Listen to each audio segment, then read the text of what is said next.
naomba nieleze kidogo. Wanajeshi huandikishwa na hawaajiriwi, na mwanajeshi anapoandikishwa anakula kiapo. Anakula kiapo kuilinda mipaka ya nchi, anakula kiapo kulinda mamlaka, anakula kiapo kulinda uhuru, na anakula kiapo kulinda katiba na hata mapinduzi matukufu ya Zanzibar.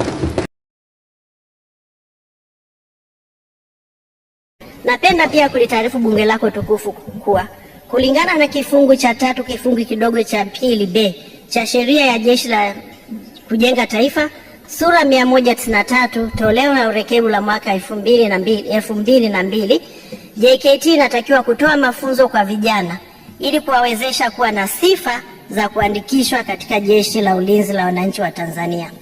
Aidha, kifungu cha 29 kifungu kidogo cha 1 cha sheria ya Ulinzi wa Taifa sura 192 toleo la urekebu la mwaka 2002 kinaainisha sifa za kuandikishwa katika Jeshi la Ulinzi la Wananchi wa Tanzania ambazo ni: kwanza, awe raia wa Tanzania, awe na tabia na mwenendo mzuri, awe na umri usiopungua miaka 18, awe na akili timamu, na pia awe amekizi vigezo vitakavyowekwa na mkuu wa majeshi kadri atakavyoona inafaa.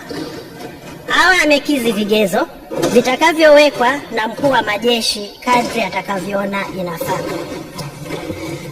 Aidha, kulingana na kifungu cha 148 kifungu kidogo cha Katiba ya Jamhuri ya Muungano wa Tanzania ya mwaka 1977 kama ilivyofanywa marekebisho mara kwa mara, Jeshi la Ulinzi la Wananchi wa Tanzania hupokea amri kutoka kwa Amiri Jeshi Mkuu na si vinginevyo.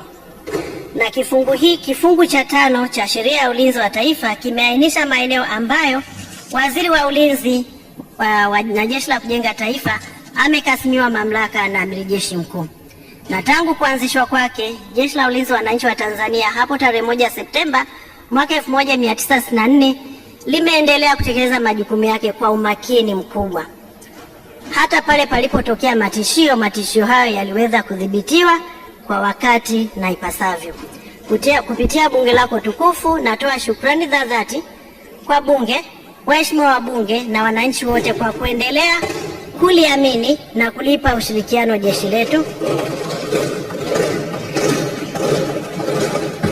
Na aidha, kwa kutambua kuwa Jeshi la Ulinzi wa Tanzania ni chombo mahususi kwa shughuli mahususi ambazo zinahitaji weledi, umakini na uzalendo wa hali ya juu, nitoe rai kwetu sote kuendelea kuliamini, kulipa uhuru wa kutekeleza majukumu yake bila kuingiliwa, kwa kufuata matakwa ya Katiba ya Jamhuri ya Muungano wa Tanzania na Sheria ya Ulinzi wa Taifa na kanuni zake pamoja na sheria nyingine.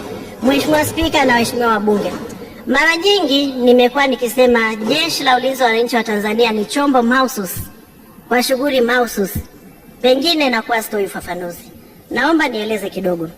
Wanajeshi huandikishwa na hawaajiriwi, na mwanajeshi anapoandikishwa anakula kiapo. Anakula kiapo kuilinda mipaka ya nchi, anakula kiapo kulinda mamlaka, anakula kiapo kulinda uhuru, na anakula kiapo kulinda katiba na hata mapinduzi matukufu ya Zanzibar. Kwa muktadha huu, uandikishwaji wa vijana katika jeshi unatakiwa ufanyike kwa umakini wa hali ya juu na bila kuingiliwa na chombo chochote isipokuwa kufuata matakwa ya katiba na sheria iliyowekwa.